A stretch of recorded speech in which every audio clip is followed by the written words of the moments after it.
Is West Virginia really as bad as the polls say they are? Or do I think they can actually make some noise in the Big 12 this basketball season? That's the topic. Stick around and we'll talk about it.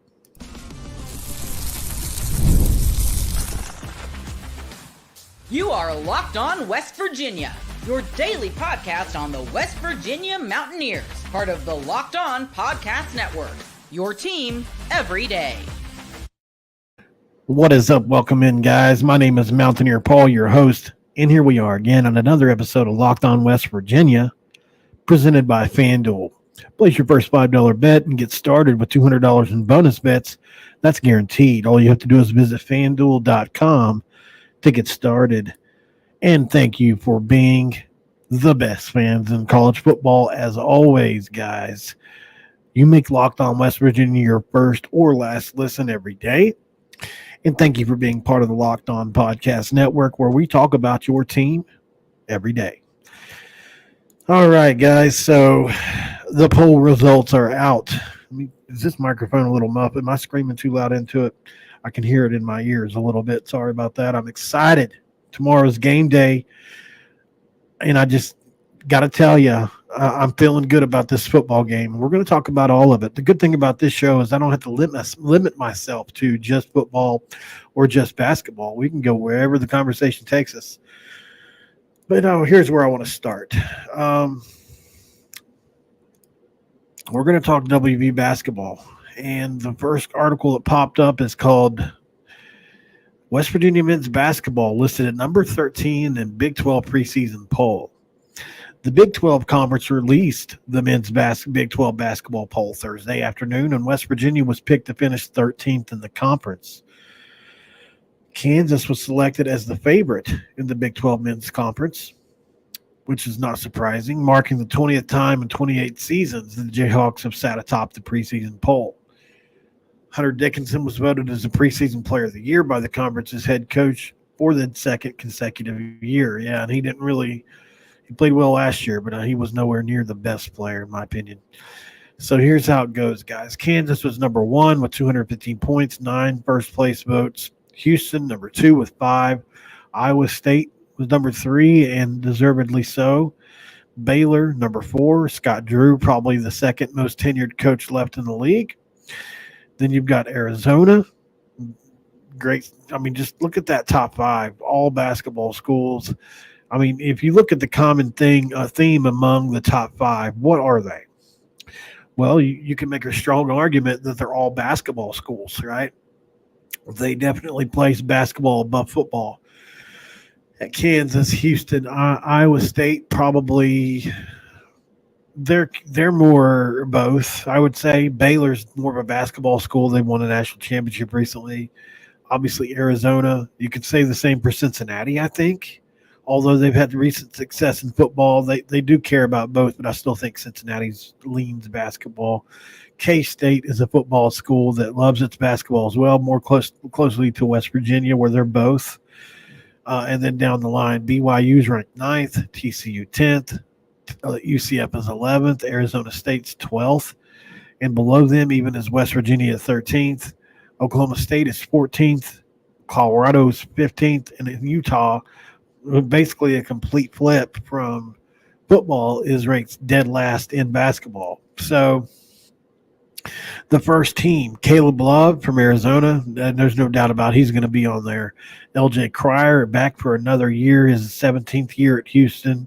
And Baylor before that, Jawan Roberts at Houston, Tamin Lipsey, Iowa State, one of the best players in the league, Hunter Dickinson at Kansas.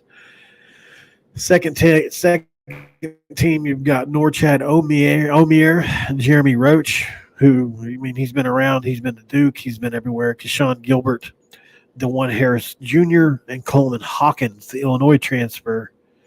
Preseason player of the year, Hunter Dickinson. Preseason co-newcomer of the year, Jeremy Roach. Co-newcomer of the year, Coleman Hawkins. Freshman of the year, BJ Edcombe, Baylor. Not a West Virginia Mountaineer among the bunch, even though I think you could make a strong case for Tucker. But that's fine. I think West Virginia was totally disrespected in this. I'm not saying that we're I'm not saying that we're one of the 5 best teams. Not anywhere close. I don't think we've proven that, obviously. And I understand this is a preseason poll. There's not really a whole lot to get hyped up about.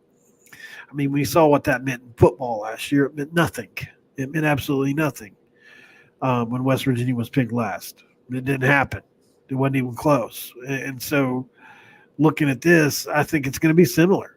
I think you look at this basketball team, and I really like this basketball team. I think offensively they're going to sneak up on people. Defensively, they're going to play with a lot of effort and strain. And I think they're going to find a way to 19 or 20 wins. I don't know how they're going to do it, but I love the offensive talent on this team, and they have some single defenders that I think are really, really elite, really good to possibly elite guys.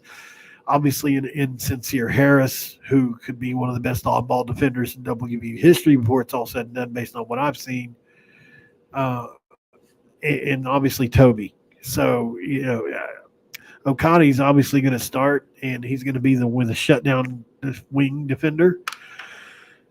Sincere Harris is going to be the other guy. If we can get them both on the court at the same time, along with Small, now you're cooking. Thank you for those of you over on X that are live with me. Scotty Rosenkrantz says, I agree that we are going to be much better than anyone in the country thinks is possible. What's up, Tyler Cobb? You going to be at the game tomorrow?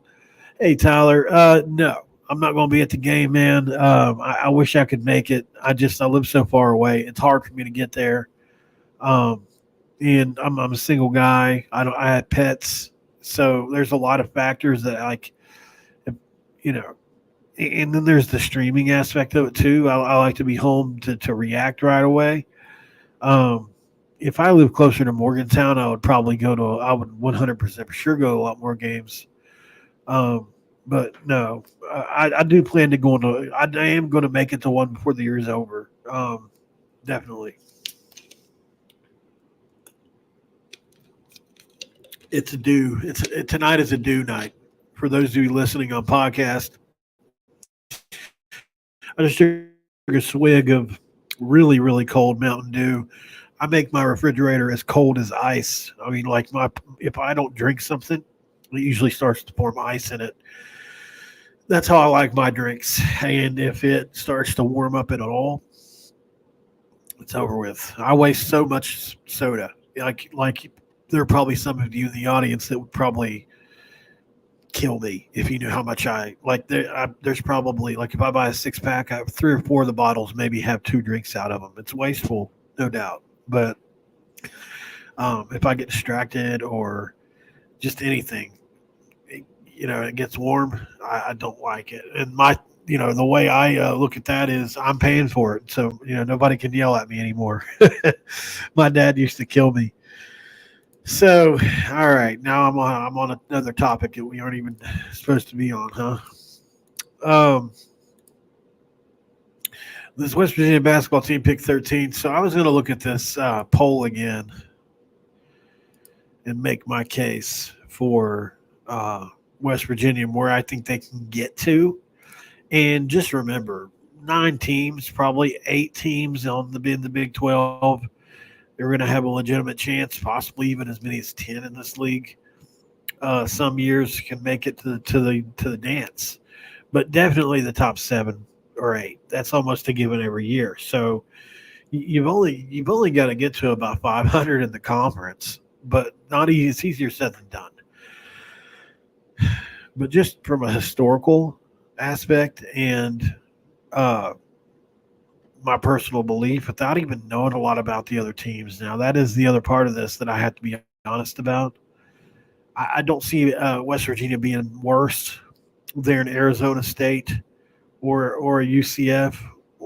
I just don't, or BYU, although they did have a good team last year.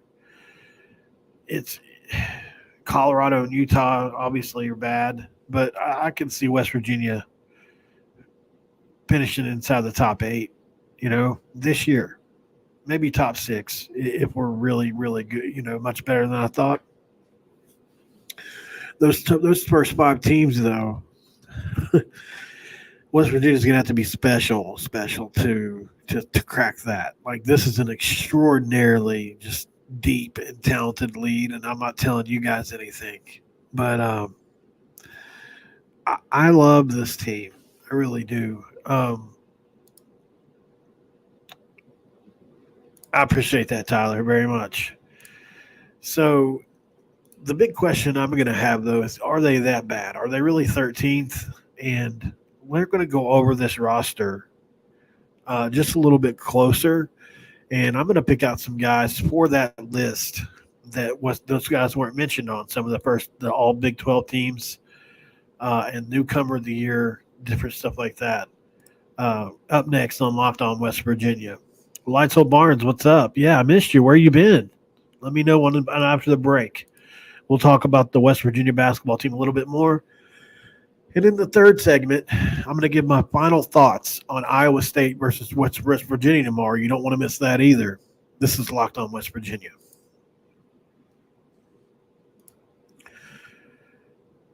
This episode of Locked On West Virginia is brought to you by Robin Hood Confidential. With Robin Hood Gold, you don't need a silver spoon to eat up the financial favors of the 1%. Robin Hood Gold allows others to get the rates and perks usually reserved for high society. Now, the resourceful individual with Robin Hood Gold can earn the very liberal rate of 4.5% APY on Universal Cash, receive unlimited 1% deposit bonuses, and be rewarded with a handsome 3% retirement boost on an IRA account. Robinhood Gold gives the privileged a high net worth for any net worth. Those generous benefits are now available for only $5 a month. The new gold standard here is Robinhood Gold. Sign up at robinhoodgold.com. Terms apply. For product-specific disclosure courses, visit robinhood.com/gold. Investing involves risk. Rate may change. Gold membership is offered by Robinhood Gold, LLC.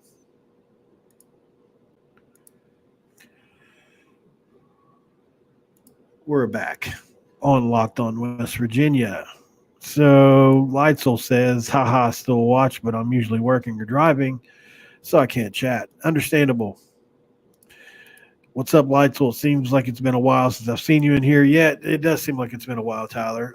So getting back to this list, I'm just going to give my examples of if there was somebody, if everything went right, who are some peeps from West Virginia basketball that could possibly get on some of these lists. Now, to me, there's only two guys, at least in the preseason. Now, we got to see how the year plays out that could ever be an all first-team Big 12 caliber player. And that's Tucker DeVries, and that's Javon Small. So, and to beat out the players that are already on this list, I mean, it's going to have to be just incredible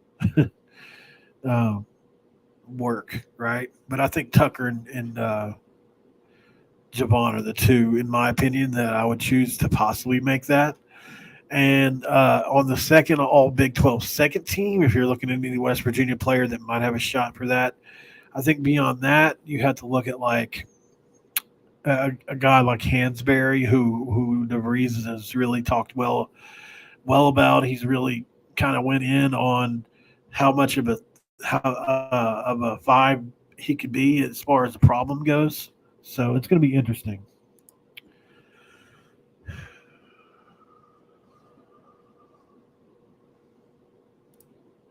Let's not make this about my return. It's about the return of Hoops from the Hills.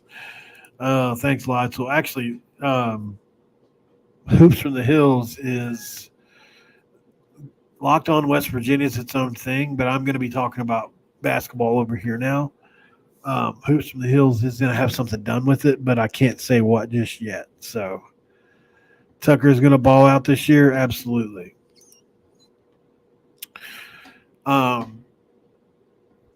Co-newcomer of the year could be a guy like, for me, I think O'Connor's the guy that could possibly get on that list if he puts it all together. No doubt about it. Freshman of the year, man, we've got a couple guys. So let me just pull up the roster real quick.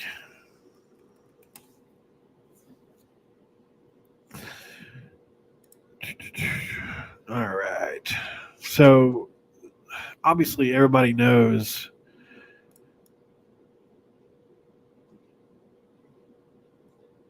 how I feel about a few of West Virginia's freshmen, but mostly I'm a big fan of KJ Tenner and what he can do. I was really upset that he couldn't play in Italy, but I understand why. And loved his film from the very beginning. Obviously, he's a smaller guy, 6 foot, 166 pounds. But man, I love his game. And Darren DeVries really gave me a lot of confidence in him whenever he said, look, I would trust him to start in the Big 12 game right now. He said that just a couple months ago. So that really put me on to KJ Tenner then you look and he led the team in categories during some of the exhibitions that they played. So he's really came on strong early. And then the other guy that led the team over in Italy in scoring a couple nights was Jonathan Powell, the 4-star former Xavier commitment that never really made it to Xavier from Ohio that transferred to West Virginia.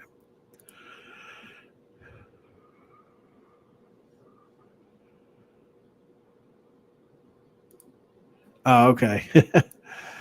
He said, I think the team will shock some people. This is a completely new roster, and it already looks like they have some good chemistry with one another. Now it's about putting it on the court. Absolutely. Opening conference play at Kansas. That's awesome. Yeah, I guess. It's one way of looking at it.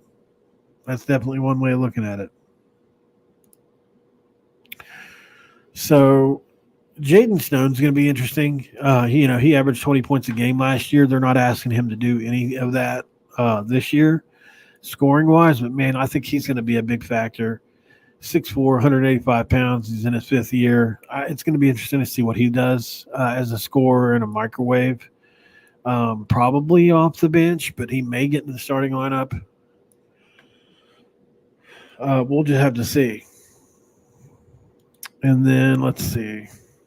Is there anybody else that I feel really good about? I think Andre is a guy that is going to be more solid than people realize. He's 6'11", 240. And a lot of people forget about him as a great size option for us. I think he's going to, and he came out of He played well at Fresno last year at times, if you go look at the tape. Oh, my neck. You guys hear that? And then obviously Yesufu, who was really good for DeVries at one point in time at Drake and transferred to Kansas, and probably wants to prove that he can still play in the Big 12.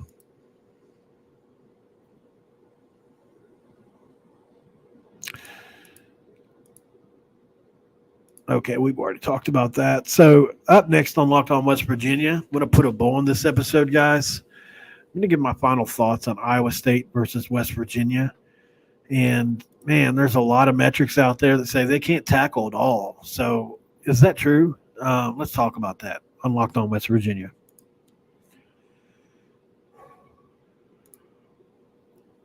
This episode of Locked On West Virginia is brought to you by Z-Biotics.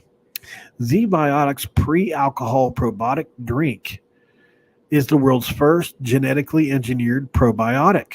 It was invented by PhD scientists to tackle rough mornings after drinking. Here's how it works. When you drink, alcohol gets converted into a toxic byproduct in the gut. This byproduct, not dehydration, is to blame for your next rough day. Pre-alcohol produces an enzyme to break down this byproduct. Just remember to make Z-Biotics your first drink of the night. Drink responsibly, and you'll feel your best tomorrow. Of course, I am in recovery, and so I can't speak to the personal use of this. But I am assuming it would do a really good job.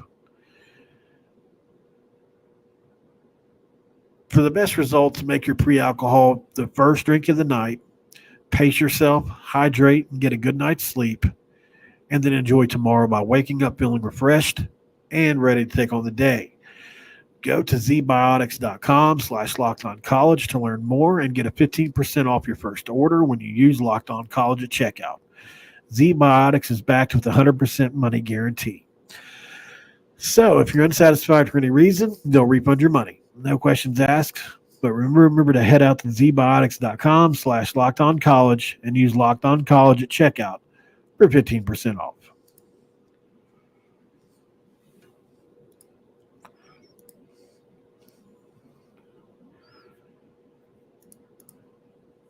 You want Press Virginia back?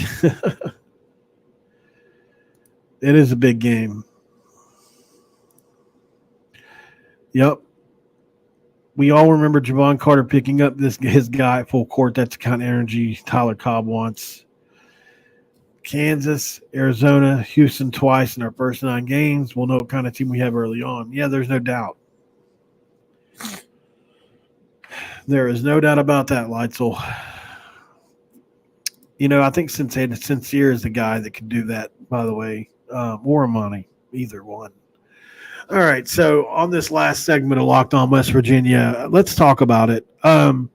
If you didn't listen to the 3 Guys Before the Game podcast today, they really had talked about a bunch of metrics surrounding Iowa State's run defense. They really ranked porously in a lot of categories. Obviously, Iowa got them for 200. Houston averaged almost 5.5 yards a carry against them. And so did North Dakota. We're way better at offensive line than any of those teams. Iowa probably being the closest that they've seen. So, and they're down 4 linebackers. So I think it's going to be interesting, to say the least, about what this could possibly be looking like when we get to the 3rd and 4th quarter. This West Virginia has a real shot to really take over this game in the running game.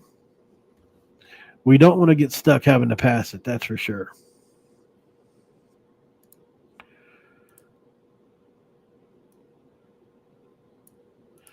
And when you look at, so obviously Wyatt Milam is in year 3 of no sacks. He's allowed no pressures this year. Just so elite. It's going to be great. And he's got an 89 run grade. Tomas beside him has been great. And then the other guy that's really surprised has been Nick Malone. He continues to play so well as well. So we've really been playing well the O-line, and they're really starting to click. And PFF has them ranked number 1. So, they've fallen in love with the West Virginia O-line, no doubt. Russell says 27-16 WVU. That's a good score. Taking a Z-Biotic before tomorrow night's big game. Let's go. Yeah. Do that, man. So I've been trying to hold it together this episode, guys. I'm in the middle of a small panic attack. So you guys know this happens to me from time to time, and this is one of those days, of course. So I'm only going to cut this one a little bit early. I've been trying to fight through it. I took a blood pressure pill before I got on because I could feel that starting to creep up on me. I'm not all the way with it, and I don't want to give you guys a bad product. So just forgive me. I'll be good after the game tomorrow, and we'll talk about the game after the game and everything. So yeah, I can, Lotso. I can sell merch. I can do anything I want to. Now, I don't know if it can be online. It can't be like, it would have to be on my own website or something, which I do have. I just haven't messed with, which I know is really bad. But yeah, I can do that. And it is in the plan. So thank you for asking.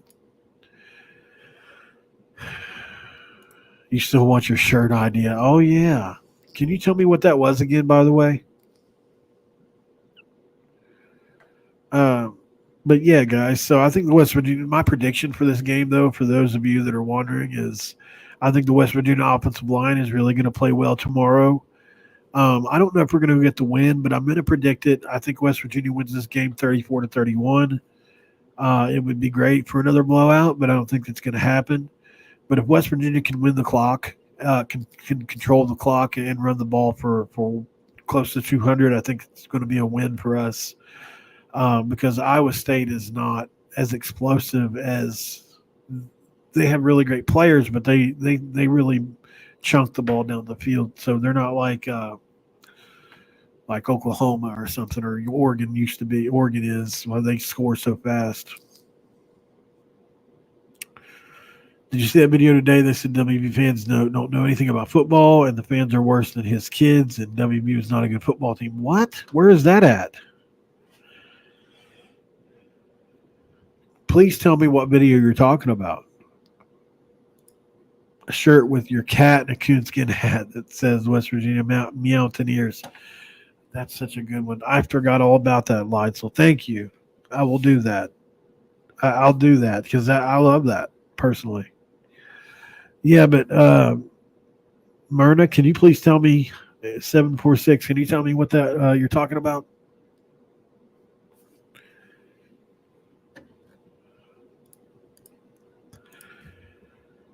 All right, guys. We're going to end it there, though. Thank you for joining this episode of Locked On West Virginia. I had to struggle through just a little bit.